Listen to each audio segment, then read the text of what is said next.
अगर आपको आज का एपिसोड पसंद आए तो द ब्लैंक पेज ऑफिशियल को सब्सक्राइब ज़रूर करिएगा और बेल आइकन को प्रेस करना मत भूलिएगा।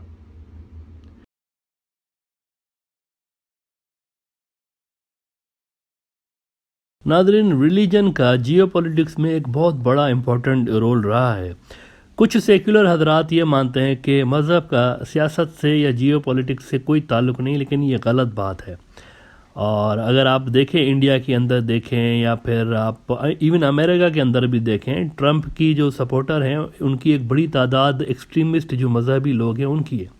इसी तरह फ्रांस में अगर आप देखते हैं तो फ्रांस में जो मैक्रोन साहब आए दिन आपको एंटी इस्लामिक स्टेटमेंट्स देते हुए नज़र आते थे, इनके जो अपोनेंट्स हैं वो इनसे भी ज़्यादा एंटी इस्लामिक हैं। इसीलिए उनको काउंटर करने के लिए इसको भी आए दिन इस तरह के स्टेटमेंट, जो गलत तरीके के स्टेटमेंट्स हैं, वो देने पड़ते हैं। 2 रोज़ कबल पाकिस्तानी फ़ौज के स्पोक्स पर्सन, जिन्हें DGISPR कहा जाता है, इन्होंने अपनी एक रूटीन प्रेस कॉन्फ्रेंस की और उसमें एक बड़ी इंपॉर्टेंट बात उन्होंने की कि इंडिया तेज़ी के साथ मजहबी इंतहा पसंदी की तरफ बढ़ रहा है, मजहबी जुनूनियत की तरफ बढ़ रहा है। और ये इंडिया समेत उन्होंने कहा कि पूरे रीजन के लिए ख़तरे की बात है। अगर आप उनकी इस स्टेटमेंट पर गौर करें तो मालूम होता है कि मज़हब का आज के दौर में सिक्योरिटी से भी बड़ा गहरा लिंक बन चुका है। अगर मज़हब को गलत तरीके से मुआशरे के अंदर इस्तेमाल किया जाए तो वो सिक्योरिटी क्राइसिस पैदा कर सकता है। पाकिस्तानी फोर्सेस कई बार ये एनालिसिस अपनी दे चुकी हैं कि इंडिया के अंदर जो मजहबी नफरत फैलाई जा रही है, ये इंडिया को तो सिविल वॉर की तरफ धकेल रही है, जिसकी कॉन्सिक्वेंसेस जो होंगे वो रीजनल सतह पर होंगे। इसी मजहबी नफरत या एक्सट्रीमिज़म का नया नमूना इंडिया से ये सामने आ रहा है कि इंडिया के 30,000 स्कूलों के अंदर अब सूर्य नमस्कार यानी बच्चों को सूरज की पूजा करना उनको लाजिम करार दे दिया गया। लाजिम, कंपलसरी है।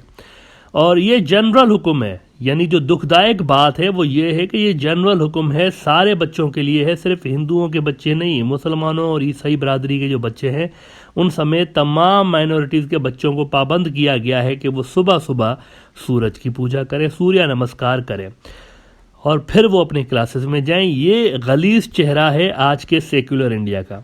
इंडिया के सेक्रेटरी स्कूल एजुकेशन ने एक सर्कुलर इशू किया है, इसके अंदर ये हुक्म दिया गया है अगर कोई ईसाई या मुसलमान बच्चा इसको करने से, अपने माँ बाप के कहने पे इसको करने से इनकार करता है तो उन्हें स्कूल से निकाला भी जा सकता है।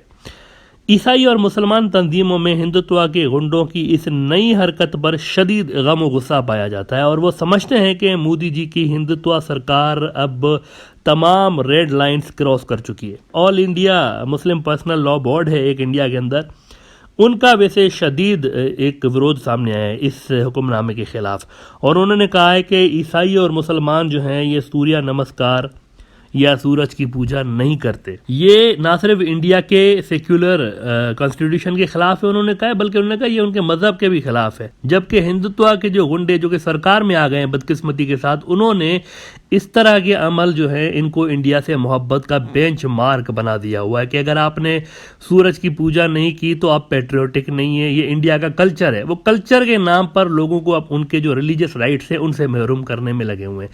नेशनल हेराल्ड इंडिया का एक बहुत बड़ा अखबार है, ये लिख रहे हैं कि Muslim law board opposes government's order on Surya Namaskar. Hindu इंतहा पसंदी इंडिया के अंदर इस कदर बढ़ चुकी है कि अब मिनिस्ट्री ऑफ एजुकेशन भी इंडिया में एजुकेशन को बढ़ाने, उसके फ़रोग की बजाय हिंदुत्व के गुंडों के एजेंडाज को सपोर्ट करने में, उनको पूरा करने में वो उसके टारगेट रखे हुए हैं। और स्कूल्स को भी 1 जनवरी से लेकर 7 फरवरी तक टारगेट दिया गया है कि 750 मिलियन सूर्य नमस्कार आपने करवाने हैं इस अरसे के दौरान स्कूलों के अंदर। बस यही काम रह गया है मिनिस्ट्री ऑफ एजुकेशन का। और क्यों ना हो, वैसे क्यों ना हो, मैं हैरान तो नहीं हूँ इस अमल पे, क्यों ना हो, क्योंकि देखें इंडिया का जो मौजूदा एजुकेशन मिनिस्टर है, धर्मेंद्र प्रधान नाम है इसका, ये कौन है?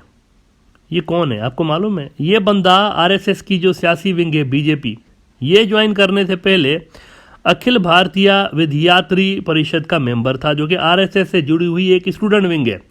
वही आरएसएस जिसका डिक्लेयर्ड मंशूर है कि हमने ईसाई मुसलमान मुक्त भारत बनाना है। और ये दोनों मलीच कौमें हैं, या तो इनको यहाँ से निकालना है या इनको कन्वर्ट करना है, ये इनका डिक्लेयर्ड एजेंडा है। और मोहन भागवत आरएसएस के चीफ कई बार कह चुके हैं कि अखंड भारत जो है हम हिंदुत्व से बनाएंगे। वो कह चुके हैं कि हिंदुत्व उसका कोर होगा, यानी कि तमाम जो लोग होंगे उन पर लाजिम होगा कि वो हिंदुइज्म की चीजें फॉलो करें। नेशनलिज्म और हिंदुइज्म को गड़बड़ कर दिया गया है, ये आरएसएस का एजेंडा है कि इसको गड़बड़ करना है, और वो बड़ी हद तक इसमें कामयाब भी हो चुके हैं।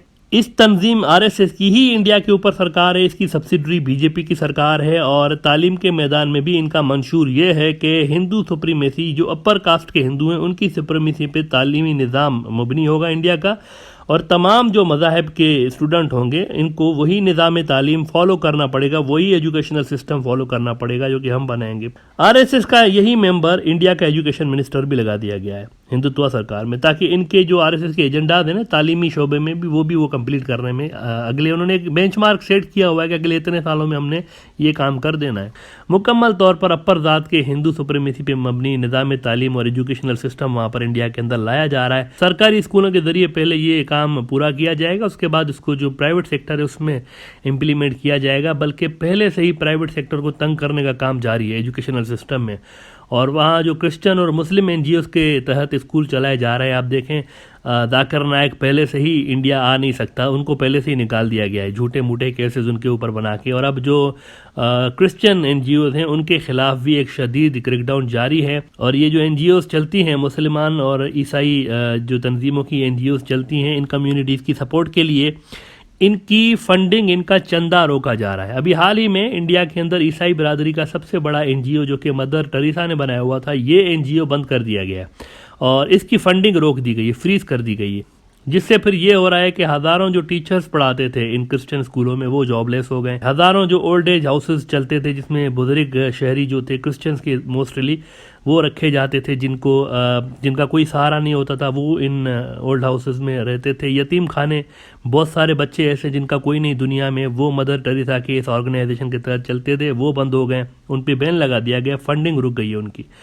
और ये हिंदुत्व के गुंडों ने किया भी तो कब किया, क्या आप जानते हैं कब किया? क्रिसमस वाले दिन बैन लगाया, जानबूझ के ईसाई बरादरी को प्रोवोक करने के लिए उन्होंने बैन लगाया भी इस तंजीम पर, तो क्रिसमस वाले दिन लगाया, जिससे इंडिया के लाखों ईसाई फ़ायदा उठा रहे थे। ये तंजीम बंद कर दी गई है। अब ये सब वो चीज़ें हैं जो इंडिया के अंदर हो रही हैं, जिनसे इंडिया का यानी अंदर से डिस्टेबलाइज होना तो तय बात है। ये चीज़ें असरअंदाज होंगी इंडिया की सिक्योरिटी सूरत हाल पर, और हिंदुत्व के गुंडे खुद डिस्टेबलाइज कर रहे हैं अपने मुल्क को। लेकिन इससे भी भयानक काम ये हो रहा है, जिसका जिक्र पाकिस्तान के DGISPR ने भी किया, कि इंडिया के अंदर तो ये सब हो रहा है ना, लेकिन यही हिंदुत्व के गुंडे जो कि सरकार में आए हुए हैं अब बेतहाशा हथियार भी खरीदने लगे हैं इधर उधर से।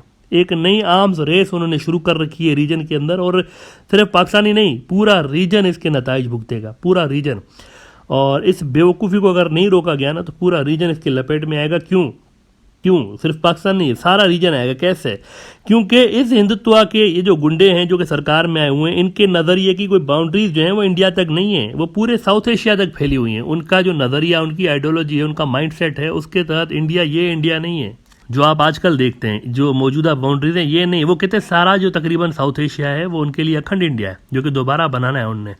और ऐसे में आइडियोलॉजी के साथ, इस तरह की आइडियोलॉजी के साथ, इस तरह अगर वो मैसिव तरीके से वेपन्स की ख़रीदारी कर रहे हैं, आर्म्स रेस में लगे हुए हैं, तो फिर मुझे ये बताएं कि इस खित्ते का जो मुस्तकबिल होगा, फ्यूचर होगा इस रीजन का, वो तबाही नहीं होगा तो फिर क्या होगा अगर इनको ना रोका गया। तो बड़ा एक मुश्किल वक्त इंडिया के ऊपर आया हुआ है, जिसको पूरे रीजन को मिलके इसको रोकना चाहिए, वरना सबको तकलीफ फेस करनी पड़ेगी इससे।